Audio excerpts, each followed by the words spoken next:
अक्सर हमने अपने आसपास ऐसे बहुत से लोगों को देखा होगा जो दूसरों से कम हुनरमंद होते हैं।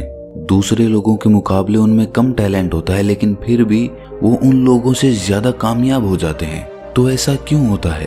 क्या उनकी किस्मत अच्छी थी या फिर ऊपर वाले ने उनका साथ दिया? इस चीज के पीछे क्या कारण हो सकता है, जरा सोचिए। इसके पीछे सबसे मुख्य कारण आलस्य होता है। जी हाँ, कामयाब होने के लिए सिर्फ हुनर नहीं चाहिए, उस काम को करने के लिए जोश और हिम्मत चाहिए। अगर आप में जोश और हिम्मत की जगह पर आलस्य है तो आप में कितना भी हुनर हो, वो हुनर किसी काम का नहीं रह जाता। जैसे दीमक एक पेड़ को अंदर से खोखला कर देती है। बाहर से तो पेड़ वैसे का वैसा दिखता है, लेकिन अंदर से वो पेड़ खोखला हो चुका होता है। उसी तरह आलस्य आदमी को अंदर से खोखला बना देता है। उसका जोश, उसकी स्फूर्ति अंदर से मर चुकी होती है। चाहे बाहर से वो आदमी स्वस्थ नजर आए, लेकिन अंदर से आलस्य ने उस दीमक की तरह उस आदमी के शरीर को अंदर से खोखला कर दिया होता है।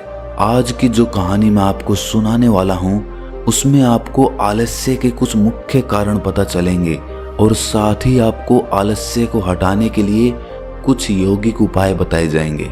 इससे पहले कि आप इस कहानी में खो जाएं, इस चैनल को सब्सक्राइब जरूर कर लें। तो चलिए कहानी शुरू करते हैं। एक बार की बात है, एक आलसी आदमी बुद्ध के पास आकर कहता है कि हे बुद्ध, मैं अपने आप से बहुत परेशान हूँ। मैं बहुत ही आलसी आदमी हूँ, इसीलिए सब लोग मुझे ताने देते रहते हैं। क्या आपके पास कोई ऐसा मार्ग है जिससे मेरा आलस्य दूर हो सके? ये सुनकर बुद्ध ने कहा कि तुम्हें कैसे पता कि तुम आलसी आदमी हो?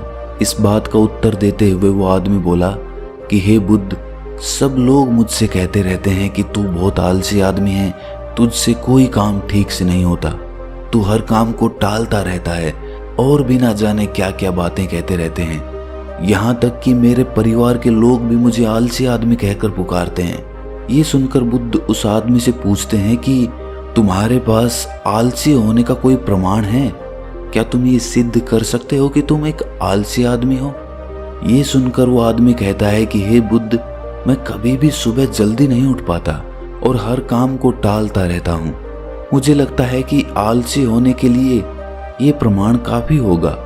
इस आदमी की बातें सुनकर बुद्ध कहते हैं कि आलस्य को समझने के लिए हमें ये जानना होगा कि आलस्य क्या है और वो किसी आदमी के शरीर में कैसे जन्म लेता है। अगर कोई आदमी किसी काम में पूरा मन नहीं लगा पा रहा, उसमें उस काम के प्रति जोश नहीं है, उत्साह नहीं है, तो उसका कारण आलस्य होता है। आलस्य जोश और उत्साह का विपरीत होता है। इसे समझने के लिए हमें ये जानना अति आवश्यक है कि आलस्य आदमी के शरीर में दो स्तर पर जन्म लेता है, शारीरिक स्तर और मानसिक स्तर। ये कहते हुए बुद्ध ने उसे समझाना शुरू किया कि सबसे पहले शारीरिक स्तर पे आलस्य को समझते हैं। इसके बाद बुद्ध ने अपने धम्म के भिक्षुओं की तरफ इशारा करते हुए कहा कि तुम जरा गौर से इन भिक्षुओं का चलना, उठना, बैठना और लेटना देखो। इन भिक्षुओं के चलने में एक तालमेल होता है, एक लय होती है, एक आनंद होता है। और जब ये बैठने की मुद्रा में होते हैं तो इनकी रीढ़ की हड्डी सीधी होती है और गर्दन थोड़ी सी उठी हुई होती है। और वहीं पर जब ये लेटते हैं तो इनका पूरा शरीर एकदम शांत और स्थिर होता है। और वहीं जब एक आलसी आदमी चलता है तो वो एकदम झुका हुआ, थका थका और बिना आनंद के चल रहा होता है। याद रखो, 70% आलस्य हमारे उठने, बैठने, चलने और लेटने से तय होता है। अगर हम अपनी इन अवस्थाओं को समझ लेते हैं और होशपूर्वक चलने, उठने और बैठने का अभ्यास करते हैं, प्रयत्न करते हैं, तो हमारा 70% आलस्य दूर हो जाता है। शारीरिक स्तर पर आलस्य का दूसरा मुख्य कारण होता है सही नींद ना लेना। अक्सर हमें पता ही नहीं होता कि हमें कितनी देर सोना है। याद रखो, एक मानव शरीर को सीमित समय की नींद लेनी चाहिए। अगर वो सीमित समय से ज्यादा नींद लेता है तो भी वो आलस्य का शिकार होगा, और अगर वो सीमित समय से कम नींद लेता है तो वो आलस्य का शिकार होता ही है। ये सुनकर वो आदमी बोला कि हे बुद्ध, एक मानव शरीर को कितनी नींद लेनी चाहिए? इसका उत्तर देते हुए बुद्ध ने कहा कि एक मानव शरीर को 6 से 8 घंटे की नींद लेनी चाहिए। अगर आपका शरीर ज्यादा थका हुआ नहीं है तो 6 घंटे की नींद, अगर ज्यादा थका हुआ है तो 8 घंटे की नींद। इसी के साथ ये भी ख्याल में रखना चाहिए कि सोने के लिए रात का समय निर्धारित किया गया है। कुछ लोग दिन में ही सो जाते हैं, जिसकी वजह से धीरे धीरे आलस्य उनके अंगों में समाने लगता है। शारीरिक स्तर पे आलस्य का तीसरा मुख्य कारण है सुबह जल्दी ना उठ पाना। पूरी प्रकृति, यहाँ तक कि पेड़ पौधे और पक्षी भी सुबह सूर्य उदय होने से पहले जाग जाते हैं। ये हम पक्षियों को देखकर भी समझ सकते हैं कि प्रकृति ने मनुष्य के जागने का कौन सा समय निर्धारित कर रखा है। अगर हम सुबह जल्दी उठते हैं, सूर्य उदय होने से पहले उठते हैं, तो हमारे शरीर में एक स्फूर्ति होगी, एक ताजगी होगी और हम हर काम में अपना मन लगा पाएंगे। ये सुनकर वो आलसी आदमी बोला कि हे बुद्ध, लेकिन मेरा काम ऐसा है जो मैं रात में कर पाता हूँ। इसी वजह से मैं रात में सही समय पर नहीं सो पाता और सुबह जल्दी नहीं उठ पाता। तो जिन लोगों का काम रात में होता है वो सुबह कैसे जल्दी उठ पाएंगे? ये सुनकर बुद्ध कुछ सोच विचार करते हैं और उसके बाद कहना शुरू करते हैं कि जिन लोगों का काम रात में होता है उन्हें अपना काम पूरा मन लगाकर करना चाहिए, और यदि ऐसे लोग रात में काम करके दिन में भी सोते हैं और सीमित समय की नींद लेते हैं तो वे भी आलस्य से बच सकते हैं। लेकिन रात में जितनी गहरी नींद आती है उतनी गहरी नींद दिन में नहीं आ पाती, क्योंकि दिन में शोर शराबा ज्यादा होता है जिससे आदमी गहरी निद्रा में नहीं जा पाता। इसीलिए जो आदमी दिन में सोता है उसे कुछ ऐसी व्यवस्था करनी चाहिए जिससे बाहर का शोर शराबा उसकी नींद में बाधा ना बन सके। इसके लिए वो अपने कानों में रुई वगैरह ठूंस सकता है जिससे बाहर की आवाज उसके कानों में ना पड़े और वो गहरी निद्रा ले पाए। शारीरिक स्तर पे आलस्य का अगला मुख्य कारण होता है भोजन। सही समय पर और सही भोजन करना शरीर के लिए अति आवश्यक होता है। कुछ लोग ऐसा भोजन करते हैं जिसमें कोई जान ही नहीं होती। अब आप ही सोचिए, जिस खाने में जान ही नहीं है, जिस खाने में ऊर्जा ही नहीं है, वो खाना आपके शरीर को ऊर्जा कैसे दे सकता है? और अगर इंसान ऐसा खाना खाएगा तो उसका शरीर किसी भी काम को करने में प्रतिरोध करेगा ही। अक्सर गलत समय पर उल्टा सीधा भोजन करने से आदमी का मोटापा बढ़ता चला जाता है और एक पतले इंसान के मुकाबले एक भारी शरीर वाले इंसान के शरीर में ज्यादा आलस्य पाने की संभावना हो जाती है। इसीलिए ऐसा भोजन करो जो प्रकृति से सीधा प्राप्त हो रहा हो, जिसमें कुछ ऊर्जा हो। ये सुनकर उस आदमी ने कहा कि हे बुद्ध, शारीरिक स्तर पे तो आलस्य को मैं समझ गया हूँ, लेकिन मानसिक स्तर पे आलस्य क्या होता है? इसका उत्तर देते हुए बुद्ध कहते हैं कि इंसान को अपने जीवन में बहुत सारी नाकामयाबी मिलती है।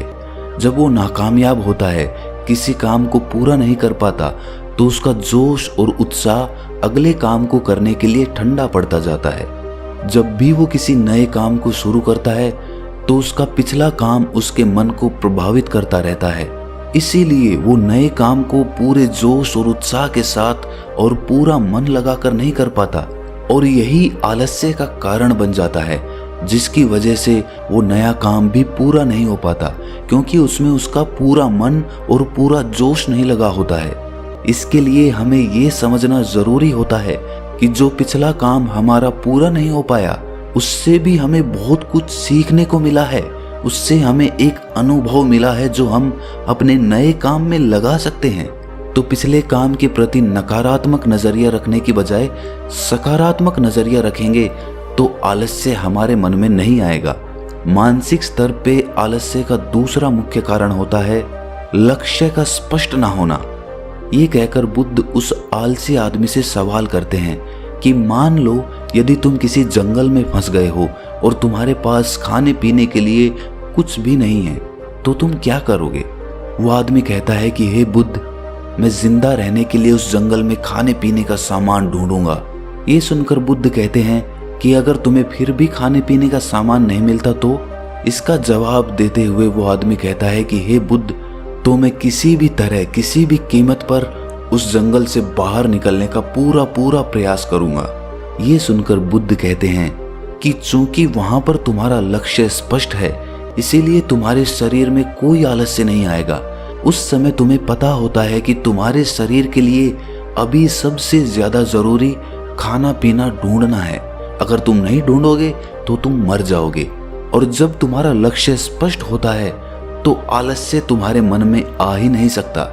लेकिन हमारे दैनिक जीवन में हमारा लक्ष्य स्पष्ट नहीं होता है, जिसकी वजह से हमारे मन की ऊर्जा इधर उधर बिखरती रहती है। अगर हमारा लक्ष्य स्पष्ट होगा तो कोई आलस्य, कोई ताकत हमें हमारा लक्ष्य प्राप्त करने से नहीं रोक सकती। और इसी तरह अगर किसी काम को करने की हमारे पास कोई ठोस वजह नहीं होती तो भी हम उस काम को टालते रहते हैं। उस काम को करने का हमारा मन ही नहीं करता, क्योंकि हमारे मन में ये बात समाई होती है कि इस काम को करके कुछ फायदा तो होगा नहीं। इसीलिए किसी काम को करने के लिए उसकी ठोस वजह जानना बहुत जरूरी होता है। बहुत सारे लोग व्यायाम करने की अहमियत नहीं समझते हैं, क्योंकि वो इसकी वजह नहीं देख पा रहे हैं। वो सोचते हैं कि व्यायाम करने से क्या फायदा। लेकिन जो आदमी दूरदर्शिता रखता है, जो ये देख पाता है कि अगर मैं आज व्यायाम नहीं करूंगा तो भविष्य में मेरा शरीर कितने रोगों से ग्रस्त हो सकता है, तो ऐसे आदमी के पास स्पष्ट लक्ष्य भी होता है और ठोस वजह भी होती है, और इसीलिए वो लोग व्यायाम भी करते रहते हैं। मानसिक स्तर पर आलस्य का अगला मुख्य कारण होता है आलसी लोगों का साथ। अक्सर कुछ लोग आलसी नहीं होते, लेकिन उनके आसपास के लोग आलसी होते हैं। अगर आपकी संगति में आलसी लोग भरे हुए हैं तो आप भी उनकी तरह हो जाएंगे। आपका भी मन काम करने से भागने लगेगा। आलस्य एक छुआछूत की बीमारी की तरह होता है। जितने ज्यादा आलसी लोगों से आप घिरे हुए हैं, आपका मन उतने ही आलस्य को पकड़ लेगा। मानसिक स्तर पर आलस्य का अगला मुख्य कारण है किसी भी काम को टालते रहना। कुछ लोगों की आदत होती है काम को टालते रहना। आज का काम कल पर, कल का काम परसों पर। हमें ये महसूस भी नहीं होता कि धीरे धीरे यही हमारी आदत बन जाती है, और ये काम को टालने की आदत धीरे धीरे आपको आलसी बना देती है। इसीलिए किसी भी काम को कल पर मत टालो।